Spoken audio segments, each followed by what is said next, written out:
I'm ready. Ready. Okay, welcome to the Cockpit Talk podcast. We have a special guest today, a chef in the building. Tell him who you are, sir. I'm Curtis Evans, better known as Mr. C. Okay, and tell us a little bit about your restaurant and, give us a brief on the start and what it means to you to be a business owner. Well, I've been on the corner here now for 50 years. This year, 50 years. But I started out as a barber on the corner. I was a chef first, went out of high school, a chef. And I went to Oakland, and there I met this young lady named Marquita. And we got involved, and we had a daughter. And my daughter was named Elizabeth. And as the years unfolded, she wanted to work the restaurant. Her mother became ill after I opened a restaurant on the end for her, and she passed away. And after that, Liz wanted to take over the restaurant. But of course, then she was in college, and Jody, he came to work at the restaurant. And I rented the restaurant to him. He stayed about 15 years. I was a barber over here after Marquita taught me to go into barber school after I went to culinary school in Richmond. And that's how we got started here. And then we started going on remodeling. I remodeled here about 3 times, the barbershop.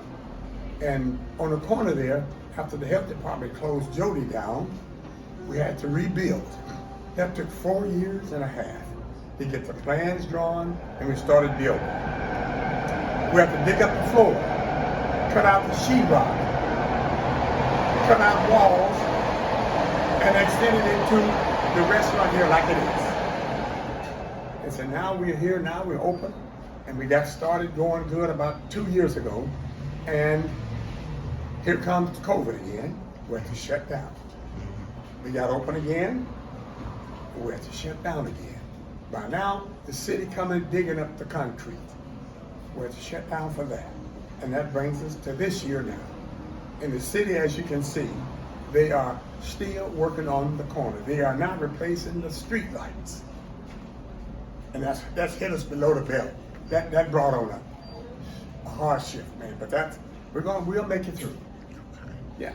And to tell us a little bit about the kind of food and the inspiration behind the food.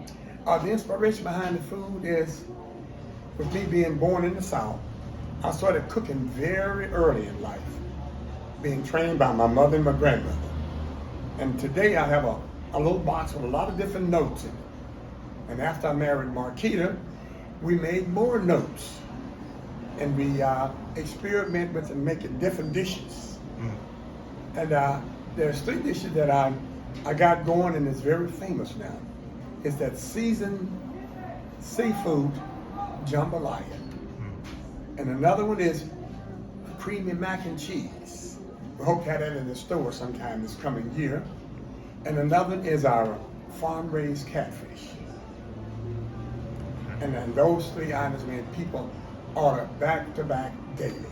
And we also got a line of cobblers that my grandmother taught me to do.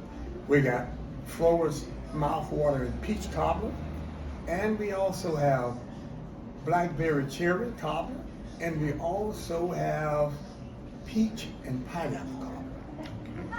They are knockout. Okay.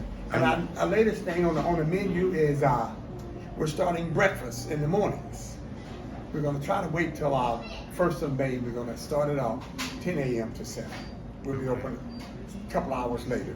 Okay. And I hope that does well. Okay. We also got happy hour coming up. Okay. 4 to 7. Fridays and Saturdays going to be in May. And that's going to be one of the big pushes on the corner here. With the new construction, we hope that it go over well.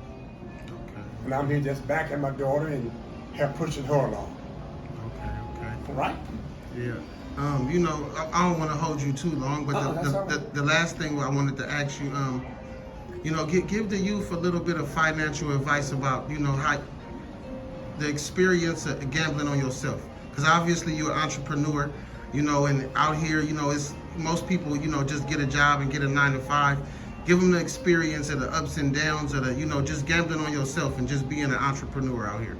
Well, first, don't get in your mind that you're going to be a star overnight. You have to go through the the bumps and the bruises. And lately, it's difficult to get loans for, although the economy say we're pushing small businesses. But if you're a small business person, it's difficult for you to get a loan. You may qualify for a grant first, because as a small business person, you got to show a lot of income in order to get loans now. The banks got tight on their money for loaning. So I say for a young person, follow your passion and suffer the consequence. You may have to get a part-time job to push your business as you begin to grow it. But give it your best shot, and you can make it. With me, man, it took a while to get going, but I came in the good old days here. Well, man, we appreciate you for giving us your story, man. Anything you want us to know, you want the people to know about when they come get a dining experience with you, and what can they expect when they anticipate your food now? When they Google your restaurant, what kind of food should they expect, and what kind of experience should they get when they come to your restaurant? When you come here, you're gonna be maybe shocked, because the place is designed beautifully and the food is prepared professionally, and it's delicious food. We specialize in Cajun cuisine and Southern cuisine. And we bring them both together, and it's a hit. We do a lot of good things on the menu, on the Cajun side and on the country side. Country side, we do spare ribs, barbecue, short ribs, roasted in the oven. We do meatloaf, we do baked chicken, rosemary chicken. On the Cajun side, we're doing fried shrimp, jambalaya, Cajun pasta, and jambalaya, and shrimp creole. And all of those things I prepare. Once again, like I said, thank you for your time. Best of luck in the future, and thank you for your time. And man, thank you. Appreciate you. Thank you for coming out, interviewing me, and tell some people about us. And it's a beautiful place, and we're open arms, and we give you the respect when you come in here. Definitely. We make you feel at home. All right. Thank you so much. Like I said, we just beginning. Thank you so much.